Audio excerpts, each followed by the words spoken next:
Welcome to World Histories I. My name is Professor Dubane, and I will be your educator for this semester in all things ancient history, from the first age of claw up through the end of the third age, the age of fire. We have a lot of content to cover, so let's us not waste any time. Please save all questions until the end of the lecture. A syllabus should be making its way around along with your assigned text. Now then, before we can begin any meaningful discussion of the peoples, kingdoms, languages, wars, or faith traditions of later ages, we must first understand a simple but foundational truth. The world of Valegaia was not created in the Age of Claw. Rather, as your assigned text makes it quite clear, the continents already existed, the mountains already stood, and the seas already had their boundaries. What began in the first age was not the making of the world itself, but the making of the world as later people would inherit it. In other words, the Age of Claw is not properly a tale of creation, but a violent transformation. At the beginning of that age, the world belonged to the Grimm. Most modern scholars refer to them simply as giants. Evidence suggests that they were a peaceful, migratory people, lacking both fire and organized warfare, and perhaps lacking formal written language as well. Their existence appears to have unfolded in long pastoral cycles, marked by movement, herd companionship, and broad seasonal patterns, rather than dwelling in cities or states. This matters because it tells us what kind of world existed before Vale descended upon it. Not an empty wilderness, not a civilized empire, but a living world already inhabited by people who had never before encountered something like what came from the stars. And so we arrive at the great turning point. At some point deep in the late giant age, a dragon descended from the stars and made her nest upon Valegaia. This dragon was named Vale, later remembered as the bringer of arcana and, in many traditions, a patron of creation and journeys. Our text is careful here, and so must we be. It does not argue that Vale invented the world, nor even that she arrived as a conqueror in the formal sense. The more grounded conclusion is that she came seeking a nesting ground. In the region of her first habitation, scholars identified extraordinary magical and thermal disruptions consistent with the prolonged presence of a being of immense scale and power. It was there that Vale laid her clutch 4 eggs. From those eggs hatched the 4 offspring, whose names every student of ancient history must know by heart: Mira, Shale, Arra, and Dex. These names are not merely mythic ornament. They are historical anchors. As the brood matured, each claimed a landmass, and in later centuries, the continents would bear the names derived from those claims. This is where we get Mirawin, Shalewin, Arrawin, and Dexwin. This development is among the most consequential events in all of early Valgaian history because it transformed one foreign incursion into a world-spanning reality. No longer was the danger local to a single nest. The giants now shared the world with 5 apex beings of arcane power: Vale herself, and then each of her children, each vast, territorial, and catastrophic in potential. What followed was not a skirmish, but a long age of adaptation, devastation, and inheritance. Now, let us pause from chronology and consider the first of today's scholarly questions. Why did a star-born dragon choose Valegaia as its nesting ground? We do not know. Let me say that plainly, because history begins to decay when professors confuse possibility with proof. That said, scholarship has advanced several theories. The first is the arcano-geographic theory that Valegaia possessed some property uniquely suitable for incubation. Perhaps it's the deep native mana, so fundamental to the world and to the Grimm themselves, created conditions favorable to the successful deployment of arcane offspring.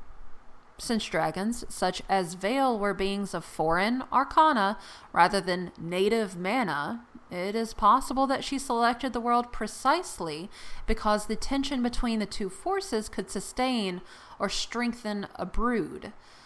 If so, her nest was not placed here at random, but chosen as one might choose rich soil for seed. This theory gained some support from the later transformation of the land itself, and from the unprecedented emergence of new peoples in the sites where mana and arcana mixed most intensely.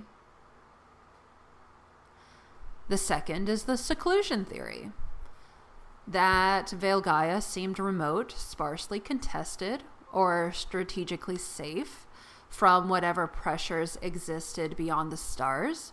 If Vale was fleeing rivals or predators or cosmic instability in some greater stellar ecology, a world occupied only by non-militarized giants may have appeared to her as a defensible nursery rather than a battlefield.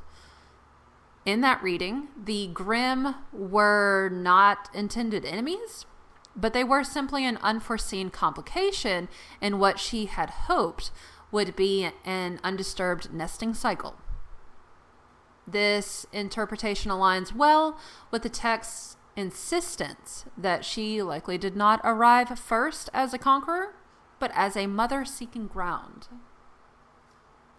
The third is the providential interpretation, common in religious traditions, though weaker as strict history, that Valegaia was chosen because it was destined to become the inheritable world.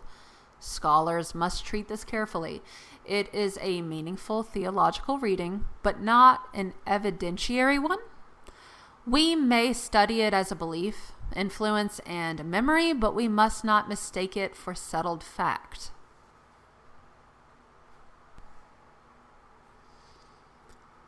Now, to our second question. Where did Vale go after her departure? Again, the honest answer is that we do not know. The text records only that after the destruction of her brood and the killing of Dex, in grief and rage, Vale departed Valegaia in search of another world beyond it. This is one of the most haunting lines in all early history because it tells us just enough to provoke the imagination and far too little to satisfy it. Several schools of thought have emerged here as well. One suggests that Vale sought another viable nesting ground, attempting to begin again what had ended in catastrophe on Valegaia. This is perhaps the simplest reading and the most direct. Another proposes that she went not merely outward, but homeward. That is, back toward whatever stellar domain or draconic origin produced a being of her kind in the first place. If that is true, then Valegaia was not the center of her story, only one chapter in a much larger cosmic history. A more pessimistic school argues that her departure may have been less purposeful than we prefer to imagine. In this reading, Vale left in grief, failure, and exhaustion, and whether she found another world at all is unknown. This interpretation is not sentimental. It is based on the plain fact that no restoration followed, no second descent is recorded, and no later verified appearance of Vale herself exists in the historical record we possess. This leads naturally to our third and perhaps most unsettling question. Could such an event occur again? Could another star dragon descend upon Valegaia? Scholarly caution demands that we answer yes, at least in principle. Nothing in the surviving record proves Vale was unique in all existence. It proves only that she and her brood were unique in the direct shaping of this world. If one dragon came from beyond, another could, at least theoretically, do the same. Indeed, if Valegaia once served as viable nesting ground for a being of pure arcana, then it may remain so. This world still bears the consequences of that first collision between mana and arcana, transformed peoples, magical residues, enduring continental identities, and the long inheritance of draconic intervention. One may reasonably ask whether those same conditions make the world more visible, more attractive, and more vulnerable to the other starborn beings. Yet we must also note the counterargument. Vale's nesting ended in total familial ruin. Her brood turned upon itself. The world proved hostile, unstable, and transformative in many ways, perhaps even she did not anticipate. If there exists among dragons, such as Vale, any transmitted memory, instinct, or warning, then Valegaia may now be marked not as desirable ground, but as cursed ground. You will find, as this course continues, that early history is often a contest between pattern and silence. We will see enough to make arguments. We will not see enough to settle all of them. Now, before we conclude, let me return you to the broader significance of Vale's clutch. The laying of the 4 eggs was not important merely because dragons were born. It was important because that moment inaugurated a new structure of the world. The mature brood claimed continents. Their conflict with the giants stretched across millennia. The mingling of spilled mana and arcana produced the first successor peoples. By the late Age of Claw, the Sylvans had appeared as the first hill dwarves and mountain dwarves. Under Mira, in particular, some of these emergent peoples began to acquire rudimentary language systems, symbolic marking, and magical discipline. Thus, the nest of Vale did not merely populate the world with dragons, it indirectly made possible the world of races, culture, and histories that would follow. Next class, that will be our focus in full. For now, understand this central thesis and write it down if you have not already done so.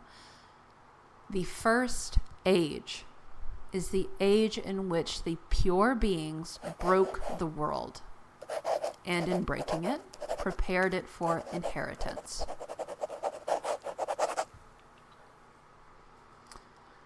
That will be enough for today.